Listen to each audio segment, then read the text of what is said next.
tomorrow we're going to have an ordination, and we've invited some Chinese Bhikshunis to come and join us so that we have a complete Bhikshuni Sangha. For an ordination we need 5 or more, and since 2 of our Bhikshunis are away in India, there's only 4 of us here right now.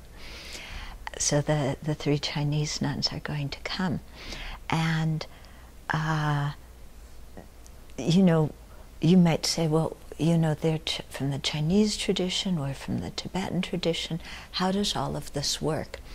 Well, the Bhikshuni lineage is extant now in the Chinese lineage. It's the technical term is the Dharmaguptaka Vinaya lineage. It's just been revived in the Theravada lineage, and but the Tibetan lineage is lagging behind, and so there's no possibility to ordain fully ordain for nuns in the Tibetan lineage. And so that's why in 1986 I went to Taiwan to take Bhikshuni ordination.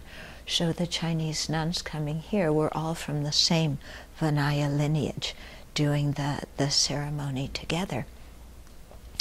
And also, I think it's nice to, you know, for you to have the experience of some people coming from another Buddhist lineage, because so often, you know, the lineages or the traditions are very separated, and people don't know much about each other. I mean, in history, they were really separated geographically, and you know, there was no internet. Yeah, so you didn't learn very much about others. All you heard was, you know, a little bit here and a little bit there, and so there were a lot of misunderstandings about different traditions.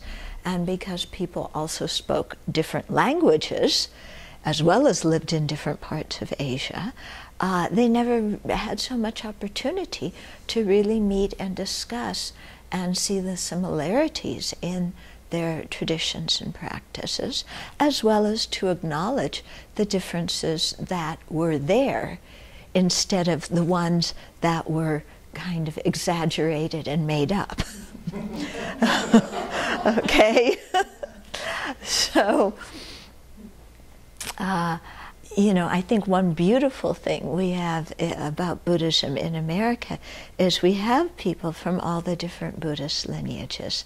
And so the Western monastics get together once a year. We've done it for 17 years already. And meet together and get to know each other and talk. And so we practice together, we get to know how each other's traditions meditate, what the teachings are, what the monastic training is like. And it's very, very nice, especially because Western monastics are a real minority amongst Buddhists in this country. But what I think is also nice, it's not just the Western monastics getting together, but, you know, the Western and Eastern monastics getting together. And I think this is also quite important because we have a lot to learn from the Asian traditions. I think sometimes in the West we're a little bit too eager to make everything American, and there's the danger of throwing the Buddha out with the bathwater.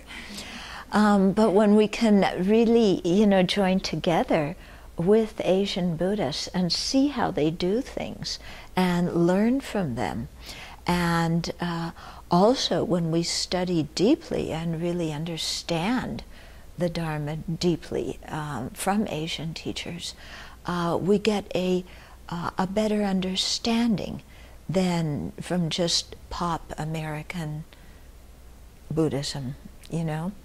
I don't want to make a generality like that, but you know, maybe you get what I mean. And so I think it's quite a nice opportunity for all of us to host the Chinese Bhikshunis. Venerable Jendi and I have been friends since 1989. We met because I was on a teaching tour in the US, and one woman from Thailand said, oh, there's some Chinese nuns. This was when I was in Seattle.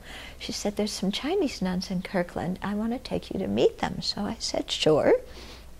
And so I went and I met Venerable Jendi and Venerable Mingja there. Venerable Mingja won't be coming this time. But so that started a really long friendship. And the existence of the Abbey actually is due to Venerable Jendi's encouragement and support over the years. You know, because setting up an Abbey in the U.S. is not an easy thing. As you can see, there aren't a lot of them. And, and sometimes I would just go, oh, this is how in the world is this going to happen? And she would say, you continue, you just keep going. And so I did. Yeah. And so we have been old friends. And so she's helped me in that way. And then also, I've kind of turned her on to the teachings in the Tibetan tradition. And so she's also a student of the Dalai Lama. She was at the teachings. Yeah, she and Venerable Jenying, who's coming also, were at the teachings in November and December that we were all at. Yeah, so it's a nice kind of mixing of traditions and mutual respect of traditions, which I feel is so important. You know, that we know about each other and we're friends, not just superficially, but you know, really friends. And really support and learn from each other. And I think this is something that we can do in the West that is harder to do in Asia, where there's more language problems and transportation problems and so on. Yeah, and also in the West, once you've lived in the West for a while, you get used to the idea of diversity and multiplicity, so it becomes easier to meet and accept people from different Buddhist traditions. Okay, so tomorrow afternoon, you'll have the chance to ask questions, and the questions have to come from you. They don't like to give talks. Yeah? So if we go there and just wait for them to talk, you're not going to hear anything. Okay? They're not like me, blah, blah, blah, blah. Yeah. So you need to think of questions and ask them. And feel free to ask whatever you want, because I think you can really learn a lot.